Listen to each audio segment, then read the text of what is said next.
Welcome to another session of Parent University On Demand. Today, we're excited to have a guest with us who will help us tackle the question a lot of families have. What does early literacy screening mean for my child? So let's jump right into it. Hi, my name is Dr. Helen Behr, and I'm the director of the DC Reading Clinic. The DC Reading Clinic is a unique program within DCPS that provides training and coaching to teachers on best practices in early literacy, as well as free tutoring to eligible students in DCPS. I am also the point person responsible for implementing the City Council's legislation on early literacy screening and intervention. So I'd love to talk more today about understanding what that early literacy screening means for our youngest readers. First, I want to share about why we're using early literacy screening at DCPS. The main reason is that we know that the earlier we identify students who may need extra support in learning to read, the better. Younger students' brains are more adaptable, they learn faster, and so we want to provide that extra instruction as early as we can. We also know that students who don't learn to read by the end of first grade can learn to read, but it takes a lot longer and a lot more practice for them. DIBELS, which is the early literacy screening that we use in DCPS, is a quick check of skills that are scientifically proven to predict whether a reader is on track. By doing that screener, by doing DIBELS 3 times a year, we get a lens on how students are doing and which students will need extra help. The test itself is 4 or 5 one-minute long tests and is usually done in the classroom by the classroom teacher. The next thing that I want to address is why some students are at risk of struggling to read while their classmates are not. This is actually a neurobiological difference, which is related to how our brains are structured. It's not because of anything anyone at home or at school did or didn't do. In fact, struggling to learn to read is often genetic, and if one child in a family has trouble learning to read, there's a 50% chance that their sibling will also have trouble.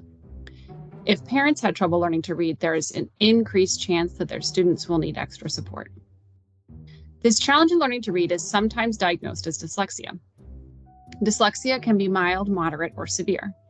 Often we find that students who are at risk of struggling to read, who may have mild dyslexia, can learn to read alongside their classmates as long as they get good whole group and small group instruction. If we catch these students early, we can prevent the dyslexia from becoming a problem even before it starts. So that leads me to the last thing that I want to share with you, which is what we're doing in the classroom to support our students whose screening results show that they are at risk of struggling to learn to read. The first thing that we need to do is to ensure that all of those students are getting great whole group instruction. And the next thing that schools do is that we provide students with additional opportunities to learn and practice skills in small groups with their teachers. These groups are targeted to a specific area of need that teachers plan just for your child and classmates with similar needs. Schools will also pay special attention to the students who have been flagged as being at risk for reading difficulties. They will watch the progress of these students and will check every 2 weeks to see if they are growing. If students are not making the expected progress, then the school will adjust the support that they are offering. The team that makes these decisions about support and about next steps for students is called the MTSS team. It stands for Multi-Tiered System of Supports, and every school has one of these teams of educators. We know that teaching students to read is really complex. Often the best use of the limited time that families have together is for parents or older siblings to read out loud to their young readers. You can listen to audiobooks together too. In order to become successful readers, students need lots of practice in learning to read the individual words, but they also benefit tremendously from learning vocabulary, background knowledge, or information about the world, and also how written language works. They can learn all of that by just being read to, and that can be a fun opportunity to connect with each other. If you really want to practice reading words with your students, then you can ask your teacher for the appropriate decodable text. And decodable text is text that includes the specific phonics skills that your child has been learning in school. Thank you for sharing all this information.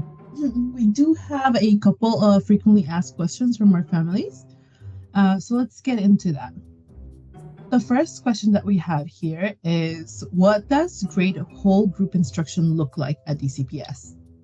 Great question. And it's something that we have been working on for a long time. I'm really proud of making sure that this is in place at our schools. We know that great whole group instruction has phonemic awareness, which is about hearing and being able to manipulate the individual sounds in words, and phonics, which is the connection between those sounds in words and the letters that we use to spell them.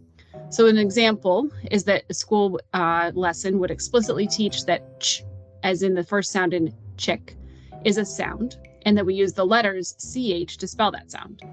This is valuable information for all students, but it's especially important for our students who are at risk of struggling to learn to read, and also our students who are multilingual learners. This is why it's so important for students to come to school every day so they get this kind of direct phonics information as they learn to read. Thank you for your response. Another question that came in from families is, I received a letter from my child's school saying that my child is at risk. Does this mean that they have dyslexia? Not necessarily. What that letter is saying is that your child has been found to be at risk for developing reading difficulties or potentially dyslexia. Many children respond quickly and positively to high-quality whole class instruction, especially when they're in kindergarten and first grade, in addition to that small group instruction, and they very frequently do move out of that at-risk designation. But if students are receiving that really good instruction and small group time and are not making progress, then the school's MTSS team, that again stands for multi-tiered systems of support, that team will find additional supports and help families with next steps. All right. We have one final question. My child did well previously in pre-K, so why are they at risk now? It's a great question. The early literacy screening that we use now when students are in kindergarten and first and second grade helps us find students who may have a hard time with the skills that they will need later.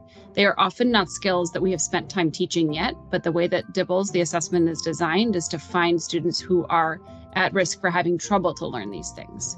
For example, like hearing and working with the smallest sounds and words.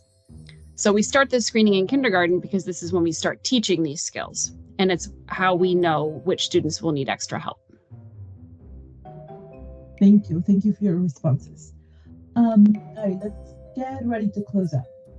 So we know that families are really busy and we covered a lot of information today.